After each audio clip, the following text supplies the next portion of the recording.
Hello ನಮಸ್ಕಾರ, ನೀವು ನೋಡ್ತಾ ಇದ್ದೀರಾ ನ್ಯೂಸ್ ಫಸ್ಟ್. ನಾನು ರಕ್ಷತ್ ಶೆಟ್ಟಿ. ಈಗ ಹೆಡ್ಲೈನ್ಸ್. ಮದುವೆ ವಯಸ್ಸು ಮೀರಿದ ಯುವಕರೇ ಟಾರ್ಗೆಟ್.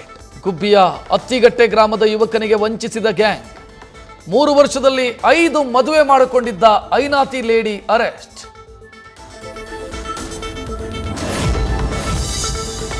ದರ್ಶನ್ ಗ್ಯಾಂಗ್ನಿಂದ ರೇಣುಕಾಸ್ವಾಮಿ ಹತ್ಯೆ ಪ್ರಕರಣ ಅಂತೂ ಇಂತೂ ತನಿಖಾಧಿಕಾರಿಗಳ ಕೈ ಸೇರಿದ ಎಫ್ಎಸ್ಎಲ್ ವರದಿ.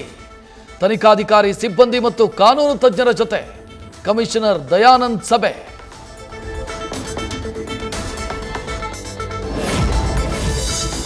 ತುಂಗಭದ್ರಾ ಡ್ಯಾಂನಿಂದ 60 ಟಿಎಂಸಿ ನೀರು ಹರಿಸೋ ಅನಿವಾರ್ಯತೆ. 2ನೇ ಬೆಳೆಗೆ ರೈತರಿಗೆ ನೀರು ಕೊಡೋದು ಹೇಗೆ ಅನ್ನೋ ಸವಾಲು. ಟಿಬಿ ಬೋರ್ಡ್ ಅಧಿಕಾರಿಗಳು ತಜ್ಞರ ಜೊತೆ ಸುದೀರ್ಘ ಸಭೆ ನಡೆಸಿದ ಸಿಎಂ ಸಿದ್ದರಾಮಯ್ಯ.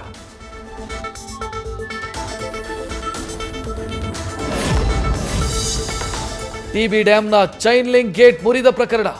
3 ದಿನಗಳಿಂದ ಡ್ಯಾಂನಿಂದ 17 ಟಿಎಂಸಿ ನೀರು ಪೋಲು. ಇವತ್ತು ಡ್ಯಾಂನಿಂದ 1.14 ಲಕ್ಷ ಕ್ಯೂಸೆಕ್ ನೀರು ರಿಲೀಸ್.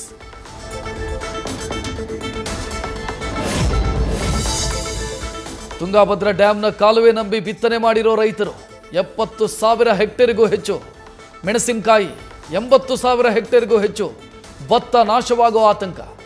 ಮುಂದಿನ ಬೇಸಿಗೆಗೆ ಡ್ಯಾಂ ತುಂಬಿಸೋದು ಅಧಿಕಾರಿಗಳಿಗೆ ಸವಾಲು.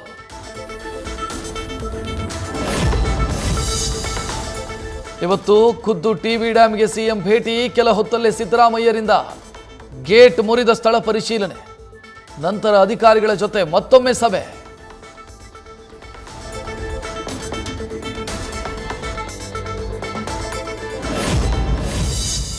ವಿಶ್ವ ಪ್ರಸಿದ್ಧ ರಂಗನತಿಟ್ಟು ಪಕ್ಷಿಧಾಮಕ್ಕೆ ಮತ್ತೆ ಜಲ ಸಂಕಷ್ಟ. ಕೆಆರ್ಎಸ್ ಡ್ಯಾಂನಿಂದ ಹೊರಹರಿವು ಹೆಚ್ಚಳ, ಬೋಟಿಂಗ್ ಸ್ಥಗಿತ. ನಡುಗಡ್ಡೆಗಳು ಭಾಗಶಃ ಮುಳುಗಡೆ, ಪಕ್ಷಿ ಸಂಕುಲಕ್ಕೂ ಆತಂಕ.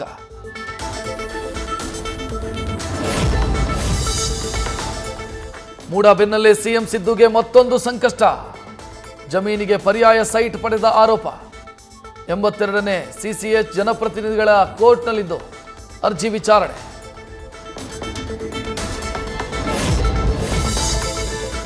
ಕೋರ್ಟ್ ಏನು ನಿರ್ಧಾರ ಮಾಡುತ್ತೆ ನೋಡೋಣ, ಅದರ ಮೇಲೆ ನಾವು ಚರ್ಚೆ ಮಾಡ್ತೀವಿ. ರಾಜ್ಯಪಾಲರು ನಾವು ಕಾದು ನೋಡ್ತಾ ಇದ್ದೀವಿ. ಮೂಡ ಹಗರಣದ ಅರ್ಜಿ ಕೋರ್ಟ್ನಲ್ಲಿ ವಿಚಾರಣೆ ಬಗ್ಗೆ ಗೃಹ ಸಚಿವ ಪರಮೇಶ್ವರ್ ಪ್ರತಿಕ್ರಿಯೆ.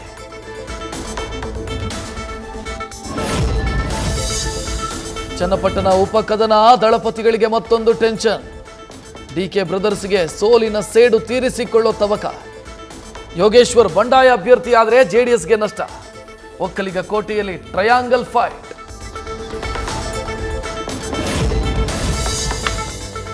ನ್ಯಾಷನಲ್ ಹೆರಾಲ್ಡ್ ಕೇಸ್ ಸಂಬಂಧ ರಾಹುಲ್ ಗಾಂಧಿ ವಿಚಾರಣೆ.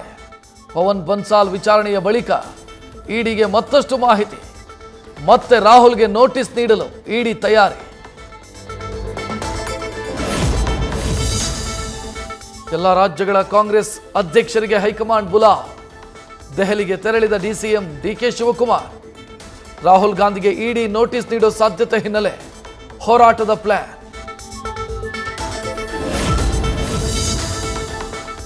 ಕೊಟ್ಟ ಮಾತು ತಪ್ಪಿದ ಬೆಳಗಾವಿ ಸಂಸದ ಲೋಕಸಭಾ ಸದಸ್ಯರಾಗ್ತಾ ಇದ್ದಂತೆ ಬಾಡಿಗೆ ಮನೆ ಖಾಲಿ. ತಾತ್ಕಾಲಿಕ ನಿವಾಸವೂ ಇಲ್ಲದಂತೆ ಮನೆ ಖಾಲಿ ಮಾಡಿಕೊಂಡು ಹೋದ್ರು ಶೆಟ್ಟರ್.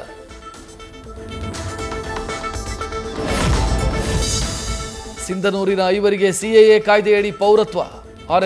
ಆರ್ಎಚ್ ಕ್ಯಾಂಪ್ನಲ್ಲಿ 25,000ಕ್ಕೂ ಹೆಚ್ಚು ವಲಸಿಗರ ವಾಸ. ಬಾಂಗ್ಲಾ ನಿರಾಶ್ರಿತರ ಪೈಕಿ 5 ಪೌರತ್ವ ಪತ್ರ ವಿತರಣೆ.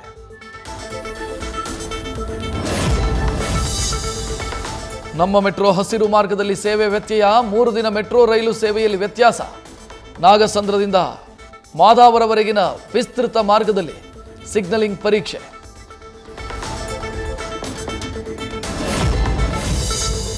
ಎಪ್ಪತ್ತೆಂಟನೇ ಸ್ವಾತಂತ್ರ್ಯೋತ್ಸವಕ್ಕೆ ಇನ್ನೆರಡು ದಿನ ಬಾಕಿ. ಮಾಣಿಕ್ ಶಾ ಮೈದಾನದಲ್ಲಿ ಶಾಲಾ ವಿದ್ಯಾರ್ಥಿಗಳು. ಅರೆ ಸೇನಾ ಪಡೆಗಳಿಂದ ಭರ್ಜರಿ ತಾಲೀಮು. ಪೊಲೀಸರಿಂದ ಮುನ್ನೆಚ್ಚರಿಕೆಯ ತಯಾರಿ. ಒಲಿಂಪಿಕ್ಸ್ ಬೆಳ್ಳಿ ಪದಕಕ್ಕಾಗಿ ಹೋರಾಟ. ಇವತ್ತು ಕುಸ್ತಿಪಟು ವಿನೇಶ್ ಪೋಗಟ್ ಭವಿಷ್ಯ ನಿರ್ಧಾರ. ಕೋರ್ಟ್ ಆಫ್ ಆರ್ಬಿಟ್ರೇಷನ್ ಫಾರ್ ಸ್ಪೋರ್ಟ್ಸ್ನತ್ತ ಕ್ರೀಡಾಭಿಮಾನಿಗಳ ಚಿತ್ತ. ನ್ಯೂಸ್ ಫಸ್ಟ್ ನಿರ್ಭೀತಿಯಿಂದ ನಿಮ್ಮ ಪರವಾಗಿ.